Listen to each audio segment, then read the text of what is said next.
Sveiki, su jumis miesto pokalbis, sveiki Nikolajau. Sveiki. Sveiki Ilona. Sveiki. Taigi, mes turim artėjančius naujus 26 metus ir turim jau valstybės priimtą biudžetą ir turim jau savivaldybės biudžetą. Ir kurgi mūsų pinigai keliaus šiemet. Kaip visuomet gruodžio mėnesį, taip sakant, paskutiniai pašaukavimai,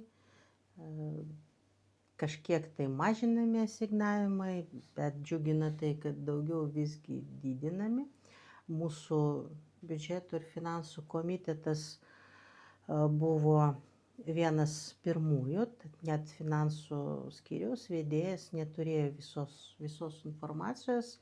Jau per Nikolajus komitetą buvo daugiau, bet kaip ir visuomet daugiau didinami, kažkiek perskirstami, kažkiek tai mažinami tie asignavimai yra ir tam tikrų mislių.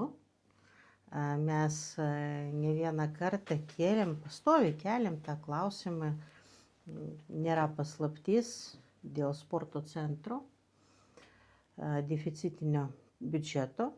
Ir klausimas dėl komunalinių, dėl skolų už komunalinės paslaugas, dėl galimai vis augančio delspinigių ir kaip klausimas bus išspręstas. Kiek aš supratau iš finansų skyriaus vedėjo, į dalį klausimą sakė, kad skirta 86 tūkstančiai, atrodo, 226 eurai. Kažkas labai panašu. Jo. Ir labai panašu, kad tai darbo užmokestis darbuotojams už vieną mėnesį. Tai visuomet, kiek pamenu, nuo įkūrimo, tai yra nuo pakeitimo statuso šios įstaigos, situacija pablogėjo. Finansinė prasme, tai mano manimu tikrai, bet pasiteisinimas, kaip žinoma, finansiniai metai uždaromi sutampa su kalendoriniais metais biudžetiniais įstaigos, bet kurios ir biudžetinių įstaigų darbuotojai už gruodį gauna darbo užmokestį savo iki gruodžio 31 dienos. Tai kalbant apie sporto centrą, tai čia skiriasi tik tai juridinis statusas teisinis, tai viešoji įstaiga ir aš taip, man tai atrodo tokia savotiška landa, kur surado savivaldybės administracijos vadovai, kad visgi, mano galva, paskriausti žmonės. 86 tūkstančiai, kartuoju, čia panašu, kad už vieną mėnesį. Tai vadinasi, už gruodį vėl žmonės gaus tik sausio mėnesį. Aš bandžiau patikslinti tą klausimą pas finansų skyriaus vedėją, bet jisai taip kažkaip neįtikinamai pasakė, kad čia tiek, kiek paprašė įstaiga ir čia aš dar prašiau patikslinti, ar už gruodį jie gaus iš tos sumos, nes pagal mūsų tą turimą informaciją nepakanka tų pinigų, bet vis tik nuskambėjo, kad tikėtinai, kad ir už gruodį. Tai norėtųsi, kad vis tik atsakytų už tokius žodžius savivaldybė ir kad tikrai būtų užtikrinta, kad darbuotojai gautų vis tik atlyginimus už gruodį, kaip ir visose kitose įstaigose. Sunku patikėti, kad įstaiga neprašo pinigų, o leidžia, kai čia būti savotiškai savivaldybei skolom. Labai keista. Ir dar buvo mūsų komitetas patikintas, kad meras rengia vos ne atskirą kalbą dėl komunalinių, visgi skolų už komunalinės paslaugas padengimo. Tai nežinau, ar čia laukiam stebuklo, bet finansų skyriaus vedėjas prisipažino, kad neturi šiai dienai galiojimo atsakyti. Labai keistai skamba, kai vykdomosios valdžios vadovas, meras į komitetus informacijos neatneša, bet įspėja, kad per tarybą pristatys tą klausimą. Tai tikėsimės, kad nekaltins kažką, o vis tik paims ir išspręs tą klausimą, nes vis tik pas mus naujametinis, ne? Stebuklų metas. Stebuklų metas ir net Kalėdos. pasakose, ne, Grinčius, kaip sakant, iš pradžių būdamas blogas, pasitaisė ir jį, kaip sakant, irgi užkariavo tą šventinę nuotaiką. Nu, duosim šansą merui.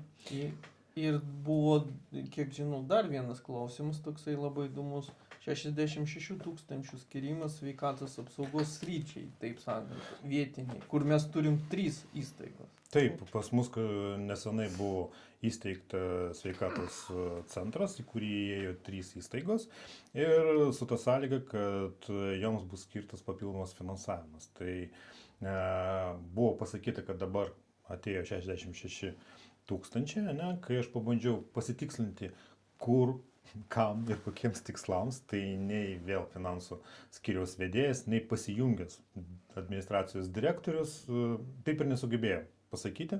Buvo maždaug pasakyti, pinigai atėjo ir atėjo ten, kur reikia. Kur reikia, ar tikrai ten reikia, nes iš esmės problemos sveikatos srityje mes visi žinom, ne, ir juos reikia spręsti ir labai tikime, norisi tikėti, kad tie pinigai ateina ten, kur reikia. Tai tą klausimą vis tik pasitikslinsim ir aš manau, po to galėsim ir painformuoti. Tai ir žinoma klausimas labai įdomus, kiek aš žinau, visų šiukšlių išvežimų tarifų, jisai net tapo dar aštresnis po tos informacijos, kuri tu mums dabar papasakosi. Taip, stebuklų metas, taip, ir kol kas norisi gerų stebuklų, ne? Tai rugsėjo mėnesį buvo priimtas dėja, mano manimu, tam tikrų spaudimų rinkliavos padidėjimas. Tai praėjo 2 mėnesiai, ne, 2, 3 faktiškai, ne, 1, 2, 3 skaičiuoja. Tai va, tai atėjau su nauju ir mes, kaip sakant, pasirengę buvom pamatyti tuos pažadų tiesėjimą, kad priimam dabar, o visus klausimus dėl optimizavimo ir taip toliau mes viskas įgyvendinsim ir tada ateisim. Tai ne, pasirodo ne. Atėjo ir pasakė, kad padidėjo, šiek tiek padidėjo atliekų sutvarkymas URAC. Tai čia, kur išveža į sąvartyną ir ten sutvarko tam tikras atliekas, tai tas sutvarkymas jisai iš tiesų pabrangėjo, bet pagrindimas, dėl ko atėjo, labai keistai skamba. Dėl to, kad padidėjo, kaip ir didinti rinkliavos nereikia, nes surinkamų pinigų pakanka. Tai dabar gaunasi, kad prisipažįsta, kad rinkliava ant tiek pakėlė, kad dabar pakelimai tvarkymų, jie kaip ir nemotais, nepakanka tų pinigų. Tai mūsų komitetas tiesiog buvo labai nustebęs ir atmetė tą klausimą, kol jį tinkamai neparuoš, nes priminsiu dar kartą, yra išvados kontrolieriaus audito, kur parašyta, kad ne tik kai kurios sąnaudos negalima kaip čia priskirti prie būtinųjų, bet ir tos pats, tarkim, 5 procentai papildomi prie gautų pajamų Visagino būsto aplamai nepagristi, nes nėra efektyvumo. Yra ir kiti klausimai, yra mūsų komitetų siūlymai, yra net mūsų prašymų parengti pasiūlymai iš savivaldybės, kas galėtų sumažinti rinkliavą ir gaunasi, kad faktiškai per paskutinius 6-7 mėnesius niekas nieko nedarė. Tai aš manau, kad čia iš tiesų skandalingas klausimas ir aš tikiuosi, kad tarybos nariai nepasiduos tam spaudimui, kurio pasidavė rugsėjo mėnesį ir tas klausimas bus grąžintas savivaldybei, kad jinai vis tik atidirbtų ir ateitų su sumažinimu, su pažadėtų sumažinimu ir efektyviai. Tai tos sumažintus pinigus mes gavom dabar ataskaitą apie mūsų miesto sveikatą ir taip toliau.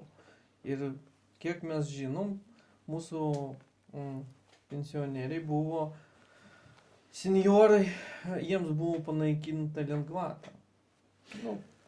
Taip, iš tiesų yra toks, kaip čia, kasmetinis, sveikatos centrų, čia ne mūsų, tai atlieka priežiūrą, kaip sveikatos ir kiti klausimai kiekvienam regione vystosi ir lygina su kitais. Tai pagal tą analizę, dėja mes taip ir toliau vos ne lyderiai esame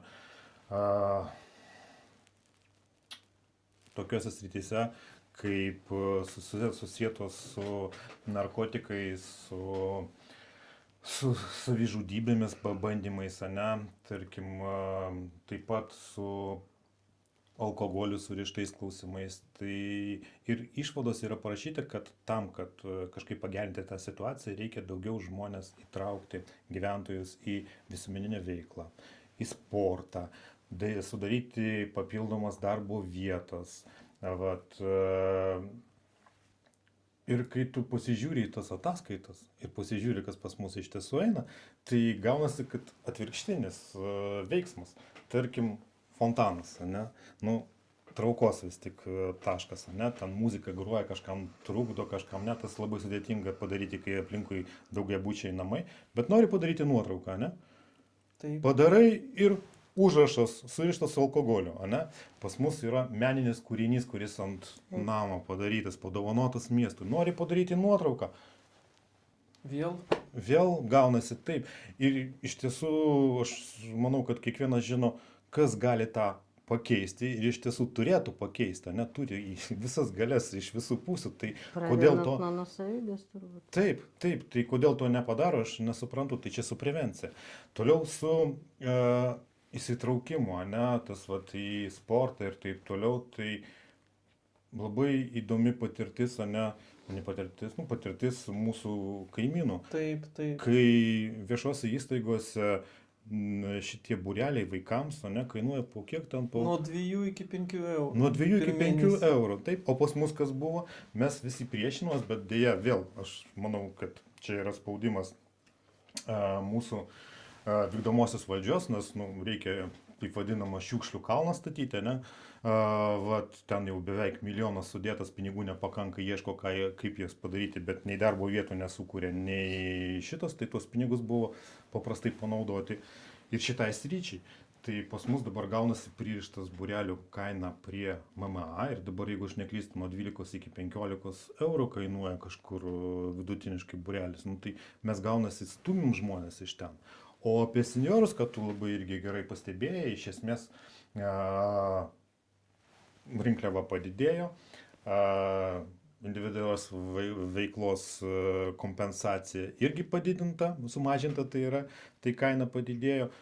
Baseinuose, grupiniai, kaip čia susirinkimai, kai ten senjorai galėjo susirinkti, nueiti į pirtį ir taip toliau. Nuėmė kompensacijas. Ir jeigu pasižiūrėti komitetą, mane tiesiog nustebino, ką pasakė mūsų savivaldybės atstovai. Jie pasakė, čia buvo tokia išskirtinė iš visų savivaldybių pas mus padėtis, kad jie galėjo susirinkti. Jo, privilegija. Kur čia privilegija? Tai dabar ten siūlo nekeisti nieko. Jeigu nori, tai gali po vieną susirinkti į mažesnę pirtį, o grupėmis nieko jiems čia būriuotis. O jeigu būriuojasi, tegul moka. Bet pasirodo, kad įstaigos turi lengvatas, nes projektai kažkokie, kas per projektai, kai reikia eiti į pirtį, aš nelabai įsivaizduoju. Tai gaunasi, kad mes čia pinigus išmetam ir darbo vieto nesudarom, o ten, kur kaip tik turėtume pritraukti žmonės, mes kaip tik pinigų tų ir neskiriam. Reikėtų sukeisti tos prioritetus ir tada tos ataskaitos, kurios indikuoja, kad kažkas yra negerai ir ką reikia daryti. Tai labai įdomi situacija gaunasi. Miestas iš vis tamsoje po renovacijos mūsų miesto apšvietimo sistemos. Kalnas iki galo nepabaigtas. Mes nežinom, ar turėsim pinigų pabaigti ar ne, nes nežinom, iš kur paimti arba kaip jos įveiklinti tos pinigus. Senjorai mūsų išstumti sėdėti namuose, taip sakant. Ir ką mes turim dabar? Tai meras vykdo programą. Ne koalicija, koalicijos neturi. Koalicijos negali suburti. Nežinau, kokią jis turi programą, aš turiu omeny mūsų meras. Mano nuoširdžių įsitikinimu, šita programa, kokia nebebūtų, tempas geras, kryptis prasta. Ir tikrai nėra mūsų visaginiečių labai, pradedant nuo to, ką Nikolajus dabar įvardėjo, tai reikia keisti kryptį į žmonės. Tai, kad atimti lengvatas iš senjorų, net siūlyti tą, tai, aš nežinau, tai koks turi būti požiūris tuomet į žmonės. Tai valdžia ir yra tam paskirta, išrinkta, kad žmonėm tarnauti ir išgirsti juos ir pagerinti, o ne užsidirbti. Tai savivaldybė kaip viešo administravimo subjektas nėra ta institucija, kuri turi užsidirbti.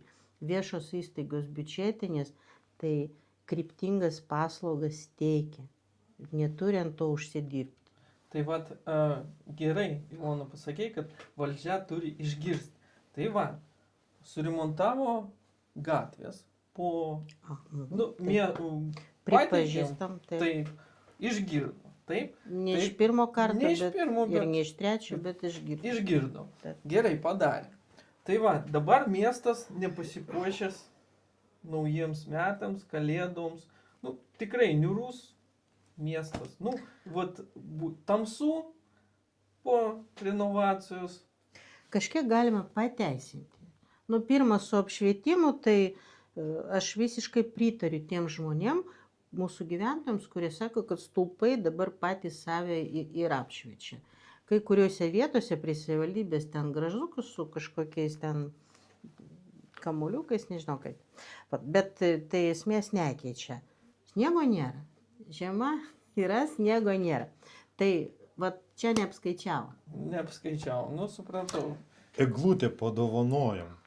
Mums labai ačiū, miestui yra padovanota, bet pinigai miesto puošimui kažkodėl, nežinau, gal dėl nespėjo, galbūt kol kas skaičiuoja ir dalina, bet norėtųsi vis tik, kad papuoštų ir ne tik sniegas, tai sniegas, aš manau, atsiras, bet va tos šventinės nuotaikos, kai važiuoja į kitus miestus, mums norisi vis tiek. Ir ne tik, kad būtų prie Vietos, kur 50 metų tai papuoštų visai nieko, eglutė papuoštų, čia viskas tvarkoja. Nu, iš tikrųjų, taigi ir strateginiam plane, ir kai tvirtinom 3 metų biudžeto šių metų pradžioje, tai buvo numatyta ženkliai didesnė suma ir tos resursus reikia išnaudoti pas mus tiek kultūros centre, tiek edukacijų centre. Tai paimk bet kokią įstaigą, tai už labai nedidelis lėšas gali nuostabią šventę organizuoti. Čia tik reikia turėti tokią empatijos gal žmonėms, nu ir lempučių daugiau. Lempučių tai tikrai reikia daugiau, nes žmonės nori švęsti. Nu, niūrokas. Sniego nėra, tai nors kažkiek kompensuoti. Tai laiko dar yra pasitaisyti. Gal išgirs mus? Svarbiausia, kad padarytų. Nu, dar gal spėsim ne vieną kartą priminti, padarys. Tai mūsų miesto gyventojai, ačiū jums, kad žiūrit mus. Ir iki pasimatymų, viso gero. Artėja kalėdos, ruošiamės, mandarinų kvapas, imbierinių sausainių kvapas ir žinoma vidinis šilumos, mūsų kažkaip to jaukumo širdyse. Taip, ir vis tik dar norėtųsi pridėti, kad pas mus mieste gyvena nuostabus gyventojai. Ir mūsų verslininkai, kaip kiekvienais metais, yra labai gera tradicija, jie senjorams siūlo užeiti, išgerti arbatos, kavos, o ne, aš nežinau, kavos turbūt, tai kur galima užsukti jau yra paviešinta, dėl to tikrai kviečiame pasinaudoti, ateiti, pabendrauti. Tai kaip tik bus šią savaitę, ne, nuo 15 iki 19, vat, tai labai ačiū už tokią šaunią tradiciją ir tikėsimės, kad ir daugiau verslininkų prisijungs prie tos tradicijos, nu, o senjorus mes kviečiam tam apsilankyti, nu ir su artėjančiam šventėm. Viso gero. Viso gero. Viso gero.